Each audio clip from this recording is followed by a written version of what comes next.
It's just more of the true management role. It's still able to create, still doing designs here and there. I do have an amazing team of people underneath me. But it's really kind of doing the strategy, which I really wanted to do, of like really thinking about how do we want to position the company, how do we want to position the products, how do we want to position the brand, and then being able to execute on all those things. The nice thing is I get to touch everything from social media to packaging to product development, and so I love all those aspects. This is Evolve CPG, a community of purpose-driven brand leaders who not only believe in better, but actively pursue it. That's better products, better brands, and better leadership for a better world. Join our online community where we're going further, faster, together at community.evolvecpg.com. I'm your host, Gage Mitchell, founder and creative director of Modern Species, a sustainable brand design agency helping better brands grow and scale their impact. On today's episode, we're speaking with Tim Lawlor, Director of Marketing at ReadyWise, about the power of understanding the consumer and the problem instead of getting stuck on your initial product or solution. So I'm Tim Lawlor. I'm the VP of Marketing here at ReadyWise. And for those that don't know what ReadyWise is, ReadyWise got started about 10 years ago, or just over 10 years ago, as emergency food preparedness. So food that's been freeze-dried has a 25-year shelf life to it, and the company has grown tremendously over those years, and has expanded from just doing emergency food to doing outdoor adventure food and everyday snacking and soups. So that's the core of our business, and I run all the marketing for it, from everything from e-com, packaging, advertising, brand positioning. That's my role Nice. at the company. Well, thanks for joining me for the show here, Tim. It's fun to catch up a little bit. We had the opportunity to work together years ago at So Delicious, and then I've just been kind of following your path ever since, and bump into each other at trade shows. But I'm excited to dig a little bit in and kind of learn a little bit more about you and your career journey and share it with the community. One area I'd like to start with is, like, I've always seen you as like a fellow creative. Like, I think you were brand creative director, something in that regard, right? And as I think your current role is in marketing, and we'll get into that at some point as well in terms of like that transition from creative to brand to marketing. But when digging into your background, I noticed that you had a combination of education. Like, you've had both business education and design education, which I'm super jealous, because that's kind of what the path I wanted to take too. In my university that I went to, I tried to double major in design and business, but they wouldn't let me, unfortunately. They said, you have to pick one. So I just got the design education, and all the business side has been self-taught. So first off, I'd just love to know kind of what your path, what your intention was with your kind of education going into both business and design. Did you have an idea of what you wanted to do, or did that just happen? It kind of just happened. When I first headed off to college, I started off as a business major, and enjoyed it, but it wasn't truly a passion at the time. And getting some of the generals done, I got put into an architecture class, and my architecture professor said, "You spend a lot of time designing your layouts and not a lot of time focusing on the architecture. You should look into graphic design." And at the time, I had no idea what graphic design was, what that even meant. And so he had me sit in on a graphic design class, and I was like, wait, people can do this? And that's where it started. I really enjoyed my education in graphic design, and it kicked off my career. But I always still had that passion for business, more from a marketing standpoint than maybe a financial standpoint. I like to be able to connect with people. And so from a marketing standpoint, like being able to communicate a message, talk to people, and solve people's problems. That's where a passion came. So, I had the opportunity to go back and get my MBA, and I did a focus in marketing and entrepreneurship when I did my MBA. Nice. What do you feel like going back for that MBA has opened up a lot of opportunities or taught you a lot? I've heard like mixed signals from some people. Some people say, hey, if you've been doing business for a while, you don't really need an MBA. It's more about the connections you make there. But I've also just always thought it would be so fun to go and get that education, because I'm sure there's lots of tools and resources and frameworks and stuff that you're learning there that you wouldn't have otherwise. Yeah, exactly. I think a lot of people go get their MBA to get those three letters after their name. For me, it wasn't. It was truly to get an education. Like, I really wanted to learn about business, and the finance side of it actually took a lot of work. It's not something that comes incredibly natural for me. So, working on doing the finance, doing accounting and stuff was really a challenge. But the marketing side of it really was a passion point. And, the program that I went through at the Westminster College of Business happened to be the Gore School of Business, and there's a pretty interesting story on the Gore company as well. But there's a great thing on marketing, and so you got teamed up with people that were marketing experts, and then you had people that were finance experts, and you kind of pull everyone together, and you really understand how to run a business.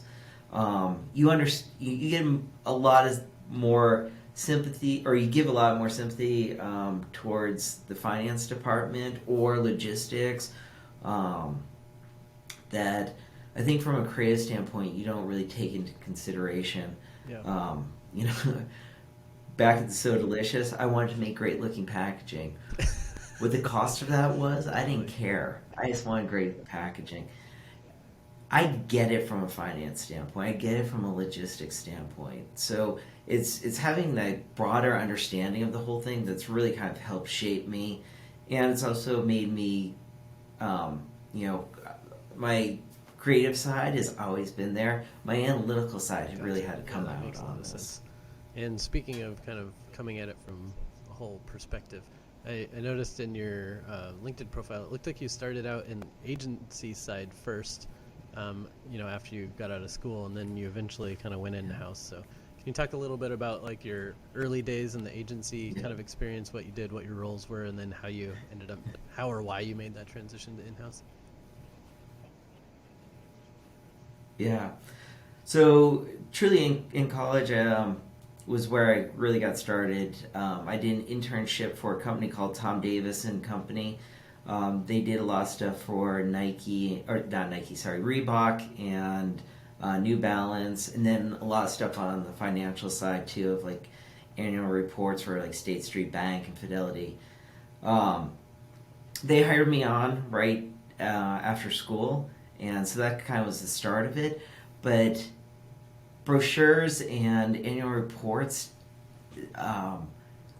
wasn't quite my passion. I really wanted to get into packaging, and so I moved out to San Francisco and got a job with a company called Murray Brand Communications, and they really focused in on packaging. They got to work with great companies like Ghirardelli Chocolates, Miller Brewing Company, Behringer Blast Wines, and one called So Delicious Dairy Free, which was one, my account. So I got to work really close with So Delicious. I was focused on everything that they were doing. So, from trade show booths, I helped them design that. From advertising, packaging.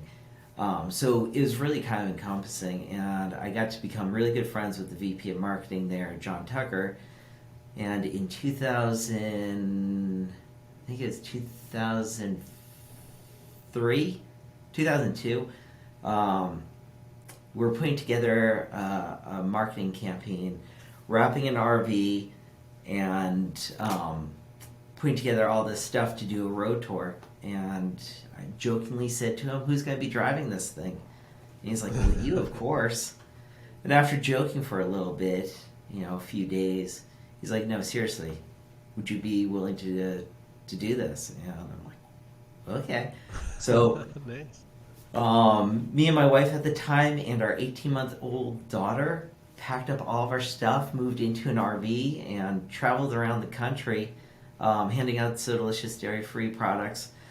And then it was supposed to be a 1-year contract, and John at the end's like, no, I want you to come on board. I want you to be, help run the marketing department. Be my left hand or right hand man. And then I came over to So Delicious, and we helped grow that brand. That was a fun experience, because when they were a client of mine, they first came on, and they're about a $500,000 company. Wow. When we finally did grow it and sold to White Wave, I think we're a $200 million company, and it's just grown from there. Yeah. So, just a little bit of growth. Yeah. I didn't realize But you were there from such early days. That's amazing. Yeah. It's really interesting, like, being on both sides. Like, if I was going to give anyone, like, a younger person advice, I would definitely tell them to go down the same road I went. Start off on agency side. Get a broad spectrum of clients. As I was saying, working with wineries, working with food companies, working with banks, working with clothing companies. You get a really good understanding of what the market's like out there and all the different types of consumers, and how one solution will not fit everyone. So you really have to understand your consumer when you're going out there. Yeah. And then being in-house is amazing, because you get to kind of control the destination on it. And you really get bought in. That's where the passion points come out. If you find a company that you love, the products that you love, that's where it's really going to kind of, excel. You're going to drive everything that you love, and you're just completely devoted to it. That's beautiful. Yeah, I was talking to a guest, another podcast guest just recently, who was saying the same thing, that like a combination of in-house and agency experience is great, but start with the agency, partly because at the agency you're going to be amongst people also in your craft who can guide you and teach you and mentor you, etc. But once you go in-house, especially if it's a smaller team, you might not have those mentors there, and you're going to have to be scrappy and kind of figure stuff out on your own to some degree. So starting on the agency side kind of makes some sense there. That's cool. I've personally never had the chance to be in-house, but I've worked closely with a lot of brands to where we kind of do all their stuff, so it's like sort of a hybrid where we're like their agency essentially, but at some point I imagine it would be fun to make that switch and go kind of in-house too. Yeah. So yeah, you mentioned So Delicious, which was great. So you were there how long now? It sounded like it was a while. Yeah, so with So Delicious, they were a client of mine from 98 to 2002, so 4 years there, and then I left them in 2016, so about 20 years. Oh my gosh, that's amazing.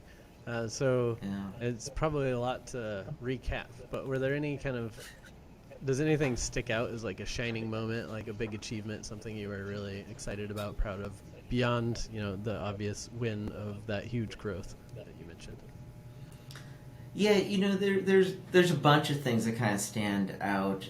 Just kind of getting through hurdles and understanding things. One of them was defining what the company was. At the time, when it first started off, it was called Soy Delicious with a Y, and we were a soy-based company, really kind of limiting. What we heard from consumers was, oh, thank you for making a product that doesn't have dairy in it, so my kids could eat it, or I can eat it because I have a dairy allergen. That was a huge turning point of like thinking about things differently. It's not about the base; it was about the solution to the product, and that's why we dropped the Y, became So Delicious, and we put the dairy free on the front. That was the solution. And it's really kind of understanding that and understanding your consumer and being able to supply them with a product and an understanding of like making their lives better. Another thing too, which was a little bit of pride too. There's from a branding standpoint, we always talk about either being a branded house or house of brands. So Delicious was going down the road of being a house of brands. It had 6 different brands underneath it at one point, and it's just not the way to start a small company. It's just really tough to be able to market and give attention to each one of those brands. And so one of the things that we put in towards the end was an initiative called One Strong Brand. And it was just slowly taking it down to that one brand of So Delicious. And we had some heritage in some of the other brands, like Purely Decadent had a lot of following to it. And so it was doing that evolutionary approach to start bringing it down and bringing the consumer with that, so they understood that, it's still the same great product, it's just a branding thing that we're getting down to. Yeah, I feel like Nature's Path probably has a similar struggle, because I see them go back and forth with every package design of like lean into your sub brands or dial them back. And they just kind of like keep going back and forth on that, and I don't think they've figured out which way they want to go, but maybe that would be good advice for them, is to just build the brand, not all these sub brands. Yeah, I always struggle with that too, because you can get really specific with sub brands instead of being a little more generic and getting really specific, and that it's an easy way to target. But if you're trying to really build a brand and grow it, it's really tough to have a bunch of sub brands underneath there, and expensive. It's confusing and expensive. It's just like more questions than answers. Another thing you touched on that I thought was important to highlight was the Soy Delicious to So Delicious kind of transition, right? I think one thing I've heard a lot about somewhat recently is the idea of we're solving the problem, or focusing on the problem, not necessarily a solution, right? And it sounds like Soy Delicious started with a solution, which was soy-based products, right? But eventually you realized that the problem was just dairy-free or allergen-free or whatever. So once you've shifted your minds or the business to focus more on the problem, then it opens up more solutions. So that's, dropping the Y to be So Delicious opened you up to be more of the problem solver rather than a solution provider. That's cool. Fun experience. And then you also touched on the fact that So Delicious grew and ended up getting bought by White Wave, which I think then later got bought by Danone or something as well. But correct. What was that? I think you stuck around through that White Wave transition for a little bit, right? So what was that like, being in obviously grow like a brand that already grew a bunch, but then a brand that got scooped up into a family of brands like White Wave? What was that experience like? Yeah, I always kind of think back on it as, just kind of going through life. I got to do in So Delicious, the teenage years through young adulthood, and then at a certain point, a company needs to all of a sudden grow up and be a big company. It's a different mindset. So, for So Delicious, we were very, very nimble. When we launched our coconut milk ice cream, from conception of the idea to starting to fulfill orders, was 6.5 weeks. Like the very first package that we launched, the photo on it was shot on my iPhone back at the time. We're just nimble and scrappy, and we knew that time to market was of the essence, and so we knew that would fix later, but we just wanted to get out there as fast as possible. So we moved incredibly quick. And listen, there was a ton of mistakes that were made. I'm sure there's probably a dozen typos on the packaging, but we knew that we were going to clean it up, and we did. But we wanted that rush to market. When you get bought by a big company, everything changes. they have to run like a big company. You have to be responsible. Typos cannot go out. Legal has to approve everything. And so everything slows down quite a bit. And you can either embrace that and join that culture. And so when I came over, it was a little bit of a culture shock for me. But like I got it and I understood it. And I really enjoyed being at White Wave. But I'm a passionate person, and so like I like to move fast. And so young startups or growing companies are really where I fit in really well. I can do big companies, but like I get anxious, and so I start making up projects. And so there was amazing learning when I was at White Wave. The opportunities were incredible. Stuff that like you can't do on a small little budget. You can do at a big company. And putting together a trade show booth for Expo West, I got to work with some of the best expo companies out there, and every idea was open. It wasn't like an unlimited budget, but it was a budget that like all those ideas that you wanted to do, you could accomplish, and it was fun to do all that. But so there's good and bad of big companies versus small companies. It's just a matter of who you are and how what you want to do in your role. So yeah, different personality types thrive in different environments, I think, and just understanding which environment you thrive in is important. Yeah, that makes sense. Yeah, that's part of why I actually like running my agency or running my own businesses, just because it sounds like kind of like you, where I like to have lots of things going on, and I fill my plate pretty full, and I've got like a lot of different things for my mind to switch back and forth to. Maybe it's my ADHD or something like that, but it just keeps me engaged. It keeps me excited. I keep learning. I keep growing, and I get to kind of do it at the pace that I want. Whereas that's like a fear if I go in-house or something and I just have to work on one job and I just have to focus on that job role and I don't get to start these other committees or projects or initiatives within the company. Like I would feel like a little bit more contained or limited, and then I wouldn't probably bring the same energy and the same passion and the same excitement. Yeah. So it's running your own business is a new challenge every year, every quarter even. So it's like there's always something to work on. Yeah. Cool. With that said, after you left White Wave, you jumped back into another growing company called Farmhouse Culture. Yeah. So how did that transition happen, and what was your role like there? So, as I said, at Sodalicious, John Tucker, he was when I first came on, he was running marketing. He became president of Sodalicious. He had left and went to another company called Dave's Killer Bread. He had sold that.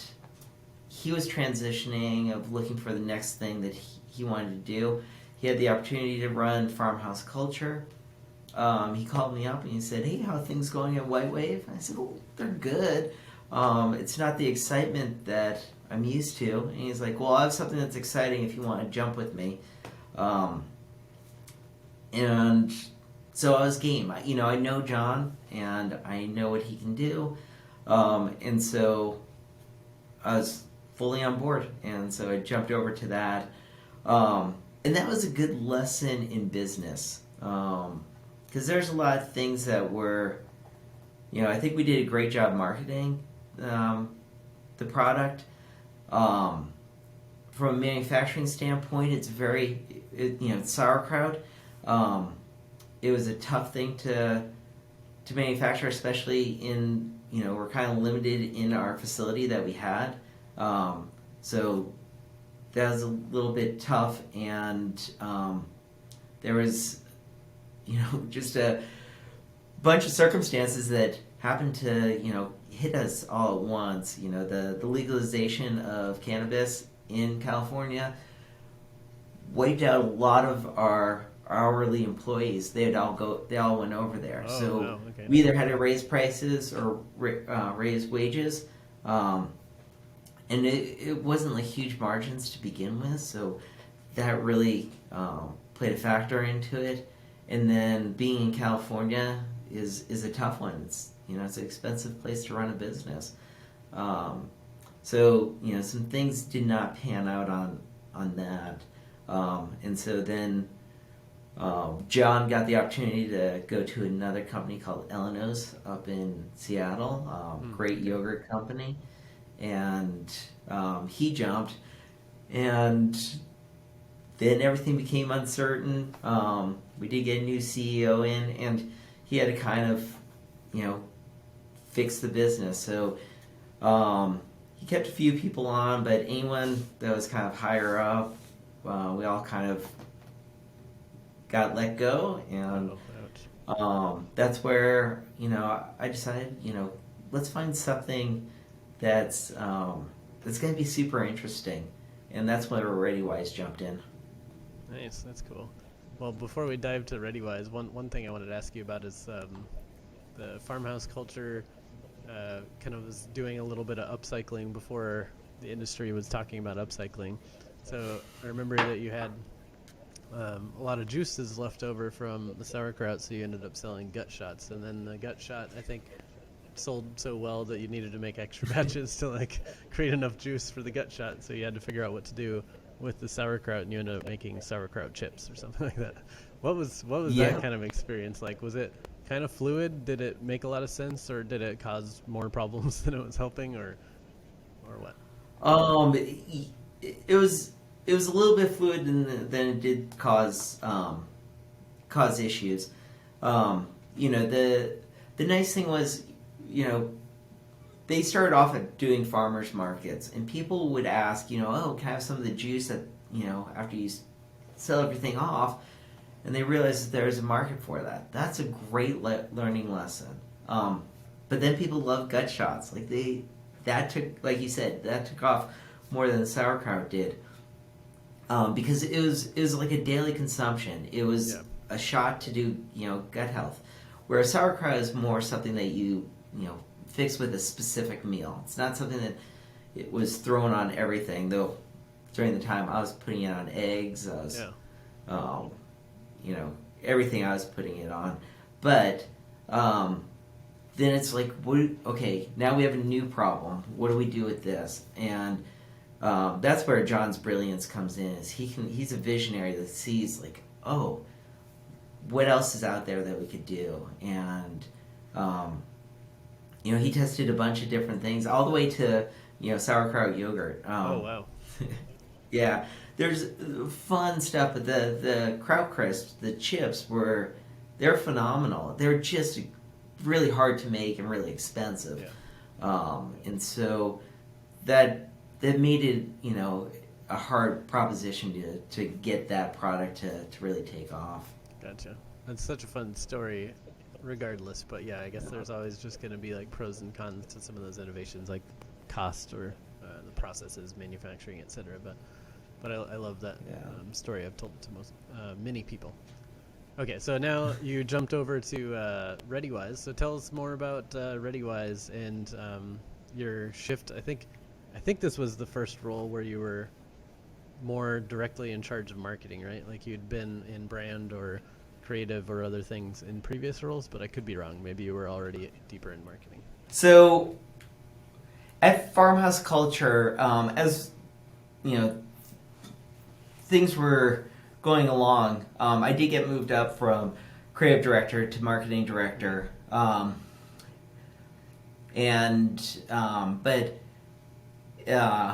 when ReadyWise was looking for a marketing director, they were looking for someone that's going to not only be the marketing director, but also kind of like the creative and brand manager over everything. And so that's where they brought me on to help. Like the emergency side of the business was doing fine, but they really wanted to expand into that outdoor and everyday. And they want someone with that experience of having more of the everyday recurring purchases.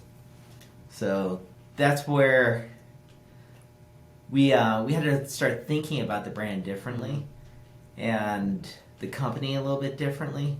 But once again, the uncertainty of the world you know, the game plan was to really build the outdoor and the everyday, to make it more of a 50-50 business. And so we went through all the planning in 2019, and then 2020 happened.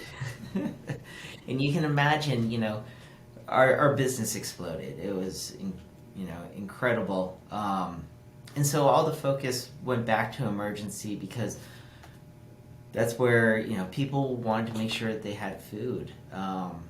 It was very uncertain times, and so they wanted to know that they're going to have, stuff on hand if things all of a sudden go really bad. Which, luckily they went bad, but not really bad. So, that's where the the excitement came. But as I was telling you earlier before we started, is kind of moving that business plan down, and still making it a priority, but you have to take advantage of opportunities when they happen. Yeah, that makes sense. So, I can't remember how long you've been in this role now, but how do you like kind of the difference between being like creative director, brand manager, and marketing director? Are you thriving in this new role, getting to use more of your kind of MBA side of you, or do you find yourself struggling with some more of the analytical, like spreadsheets and financial stuff that you might have to deal with in this role versus more of a brand or creative director role? Yeah, I'm definitely not a spreadsheet wizard, but I can get by. It is, it's just more of the true management role. It's still able to create, still doing designs here and there. I do have an amazing team of people underneath me. But it's really kind of doing the strategy, which I really want to do, of like really thinking about how do we want to position the company, how do we want to position the products, how do we want to position the brand, and then being able to execute on all those things. The nice thing is I get to touch everything from social media to packaging to product development, and so I love all those aspects. And when I need to, have a little bit of creative outlet, I'll throw in designs as well. And it helps challenge the team, and it kind of lifts everything up as well. Yeah, that's cool. Yeah, I'm as I've grown the agency and bring on other team members, I've shifted a lot of my focus over to more of the business management or team management and strategy and client management, different things like that, and I don't get as involved in the creative anymore on every project. At least every once in a while, like you said, though, I'll still dive back in. So it sounds kind of like similar to the situation you've got yourself in, which I do like as well. Like I'm creative, but I also feel like even business problems need creative solutions, right? Exactly. So like having someone that's okay with a blank whiteboard coming in and like figuring out a new marketing strategy is powerful. Like if you're not comfortable with those unknowns, like maybe it's a little bit of a struggle and you need to find all the data and you need to find like reasoning and you need to do all this research and inspiration, but like when you have more of that creative mindset, you can start a little bit more from scratch, maybe a little bit more like John Tucker was with coming up with some of his crazy ideas for business. So that's cool. Glad to hear you're kind of enjoying it and thriving in that role. So you mentioned like the starting and stopping business plan because of this whole like COVID thing that's going on. If let's just assume you can count on like things getting better in 2022, looking a little different.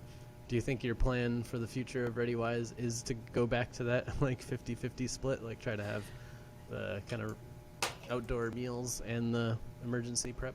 Yeah, so the thing that really kind of excited me about ReadyWise is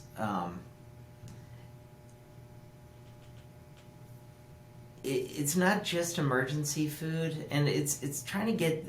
It's going to take a while to get people through this customer journey, but people see emergency food as store and ignore. Like you buy it, you have it in your closet or in your basement or something, you know it's there and you feel good that you have the security of knowing that it's always going to be there. But it's good tasting food. And our everyday meals are almost the same exact recipes as our emergency stuff. And people eat those. And so it's really taking people down this customer journey of thinking about food in a different way. As we've seen with climate change and, just even supply chain, things are uncertain. And there could be a time that there's going to be, a big block where maybe you're not going to get everything that you need. That's not going to be a fun time. If you're prepared, then you don't have to worry about this. In our products, it's getting the people to have a mindset of it's delicious everyday food that happens to have a 25-year shelf life. That you can have a big storage. Me and my family, we have about 6 months storage of emergency food, but we rotate through it. So we eat the product, and the nice thing too is, as busy as I've been, coming home being like, I don't want to think about cooking. Totally. I just want something nice and easy. Grabbing one of our meals, so we have entree buckets, our entree meals, and then we have like supplements too. Like we have like meats and stuff, and so just grabbing those two things, quick, easy meal that I can put together, the whole family likes. And then I know that could also, if things really got bad, I have enough to get my family through 6 months as well. And we just kind of rotate through. So, about every other month, I'm buying another new product to put in there, and eating through that as well. Nice thing too is, there's a couple people here that have actually been really kind of smart about things. The price of food going up and inflation, they're like, we're not gonna buy any more groceries for the next month. We're gonna tap into our emergency food. Saves them a ton of money, and they can kind of, hopefully inflation's starting to come down, but they can kind of ride out those situations as well with it. Yeah, that makes sense. So, especially with all the supply chain issues we've been experiencing through all this, is like when all of a sudden you can't find toilet paper anywhere, or whatever food you normally eat is gone off the shelf for like 3 months or something like that. So having something you can rely on is nice. Yeah, and even if it's not gone, like the price of meat's kind of gone through the roof. I'm like, just having our freeze dried meats has worked out perfect. So. It's just kind of thinking about things in a different way. But it's also, I think that COVID really kind of helped people open their eyes of, you really can't rely on anyone but yourself type mentality. Government will try to help you out as much as they can, but they're not always going to be there for you. Your neighbors will probably try to help you out a little bit, but they can't always do it. It's just kind of like all of a sudden being like, oh my gosh, I need to be responsible for myself. And the first thing you think of, basic necessities, food, water, and shelter. Just having those things on hand just gives you a complete peace of mind. Yeah, that makes sense. Do you feel like that kind of just good tasting, convenient, shelf-stable, ready-to-eat kind of stuff is more of the future for ReadyWise then? Or you were also mentioning kind of outdoor, and obviously that could be the same product, but I wonder like which one's the bigger use case. In my mind, I would think maybe the market share for just like shelf-stable, ready-to-eat in my pantry for when I'm not feeling like cooking, or didn't go grocery shopping or whatever, might be a bigger market. But at the same time, I know that like outdoor is a huge market too, so that a lot more food brands are getting into, because when I've gone to outdoor retailer show, it's like historically there wasn't a ton of food there, but now it's like a quarter food brands or something. So how do you feel like? And there's definitely a huge growing market. I think the projected I think it's projected 4-year CAGR on the outdoor industry is like a 9%. That's great growth for such a big category. So, you know, there's definitely growth in that area. But when we start kind of talking about, you know, just kind of being prepared, it's kind of being prepared for anything. It's, you know, the everyday, it's prepared for hitting the trails. It's being prepared for, you know, a disaster. So, you know, the thing that I always kind of joke about is, you know, getting my kids from one sport to the next or one activity to the next. And there's one time where I pulled out from my back seat a banana peel and 2 apple cores, and I'm like, oh, I hate you kids. Not really, but you know, just being able to like give them something healthy. So our freeze dried fruits, that's what I, you know, hand back to them. And the thing is, they love them because they're crunchy. It's almost like eating a chip, but it's you know, you're getting all the nutrients as if you're eating like a fresh banana. That's a nice thing about freeze drying too, is, you know, that process keeps more of the nutrients in there than, you know, baking or frying, so, or even dehydrating. Yeah, that makes sense. Yeah, I'll have to. The whole kind of like stock up. I think everyone was stocking up around this time. I didn't know about ReadyWise at that time, but we did go out and get like just tons of stuff at Costco or whatever we could get, you know. And I've been doing the same thing. I'm kind of rotating through it, but it is nice to just have that on hand. But the variety of food y'all make is great too, because I was just stocking up on like beans, where you know, you're probably not just gonna open up a can of beans, but like you've got kind of full meals ready made, which is great. So it seems like there's a lot of different potential, and I like that kind of just general focus on preparedness, because then that gets back to what we were talking about before, of focusing on the problem rather than a solution.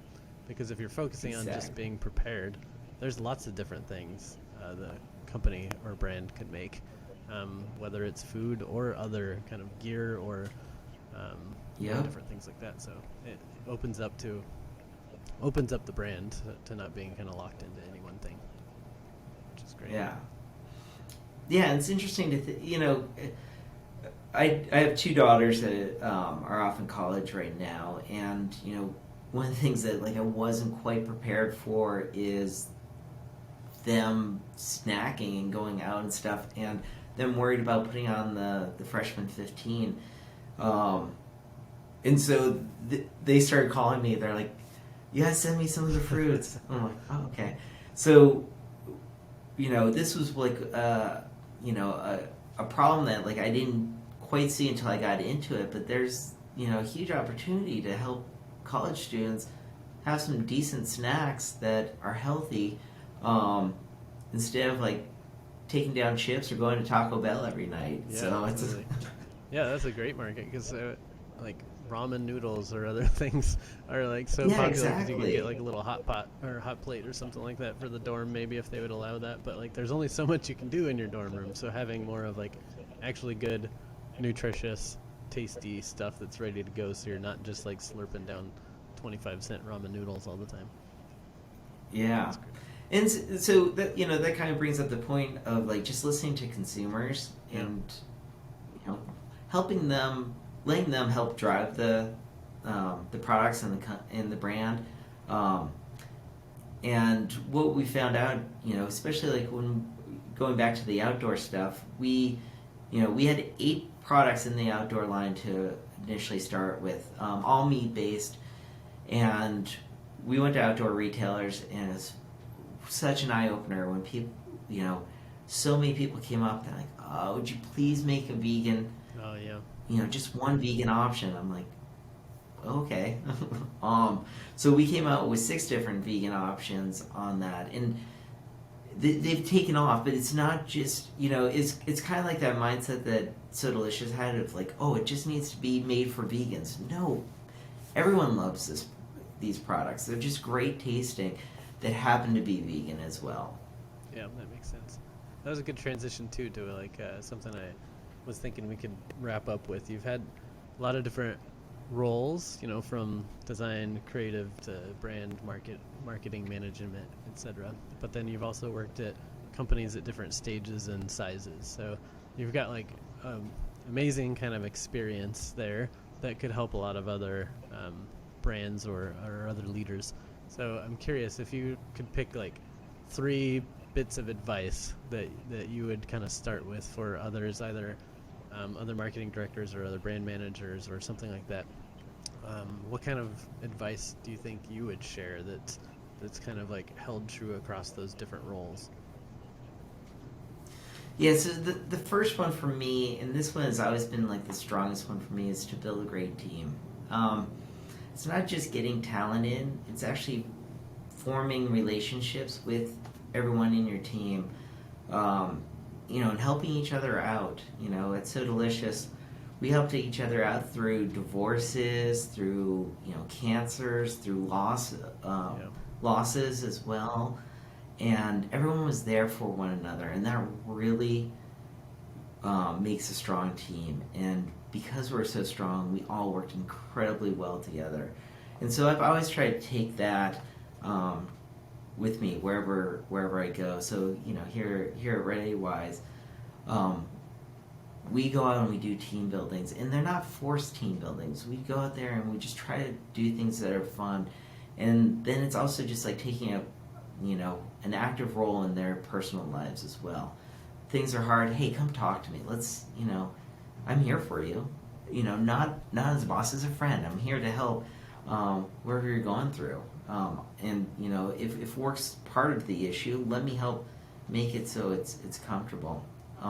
In return, they're like, how can I help you? How can I take some of the stress off you? Which is really kind of nice. Second thing is, it took me a while, especially being young and out of school. Man, all I wanted to do was change the world. It's all about my design. And it's not that. It's really solving the problem. It's defining the problem and coming up with solutions for it. And it doesn't matter what I like. As I joke around with a lot of people, teal I think is the ugliest color out there. But if it's the right color for the consumer, teal's going to be all over everything. And that's the right solution for it. It's, you might need to dumb down your design to fit the audience. You might have to elevate your design to fit the audience. And it's just really kind of understanding and talking to your consumers to really find out what the problem is and finding the right solution to it. And the last, and this is the one that, when I go out, when I'm hiring people, it's the thing that, if someone comes in with a bad portfolio, it doesn't bother me.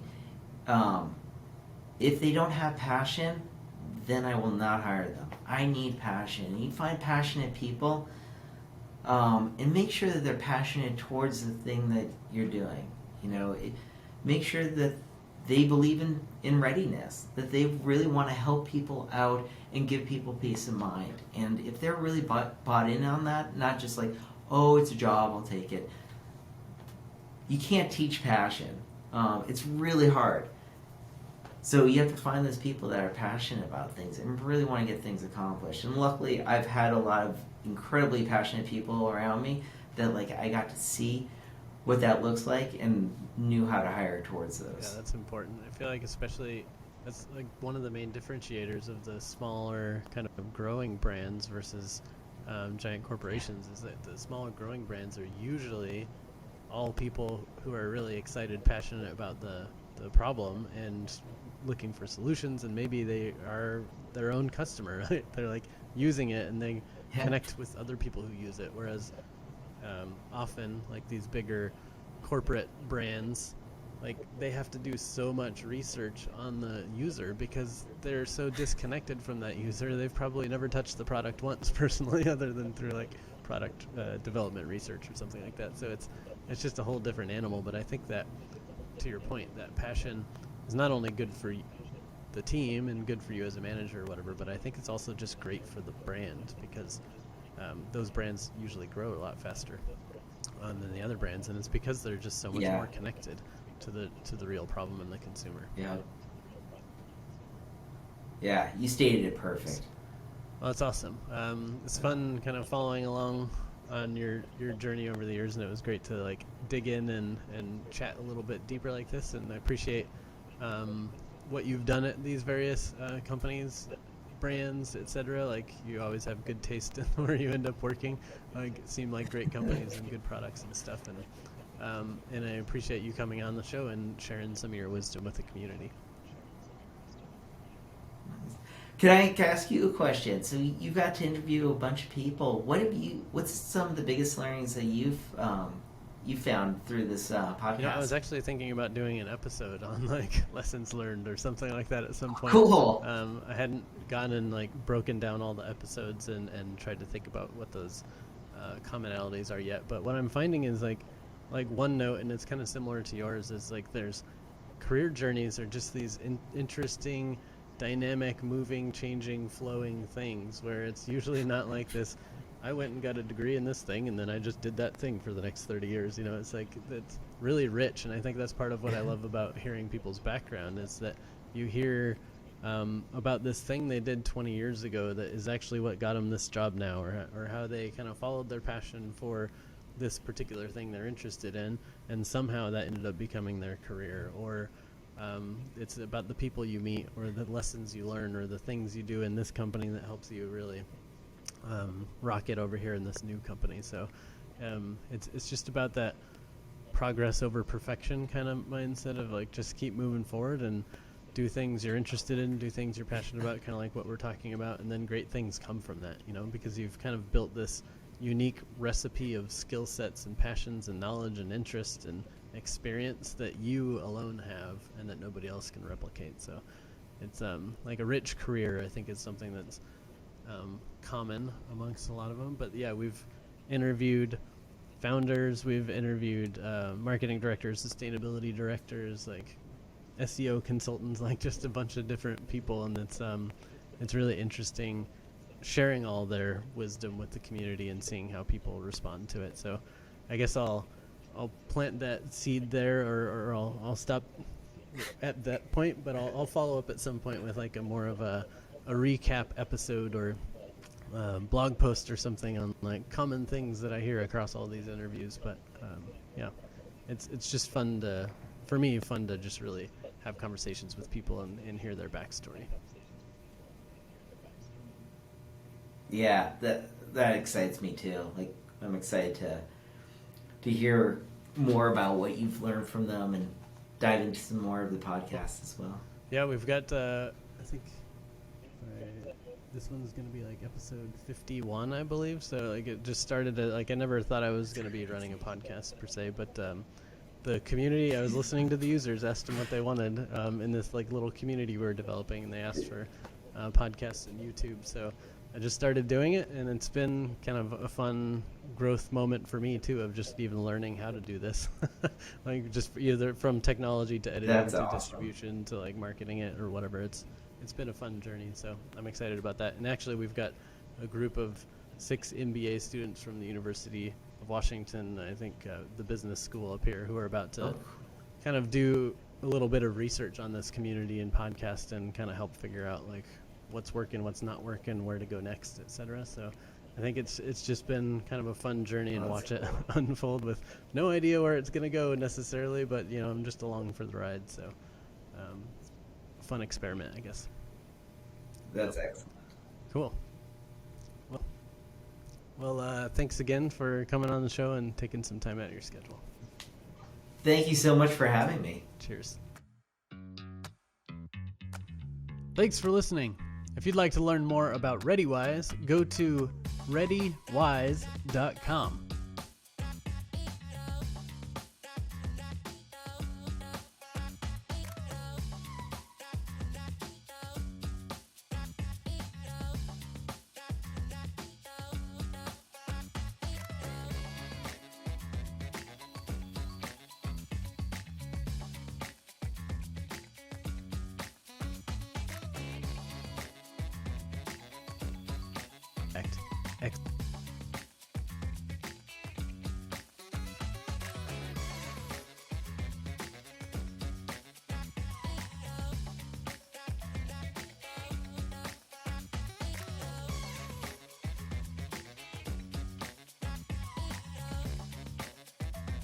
to fall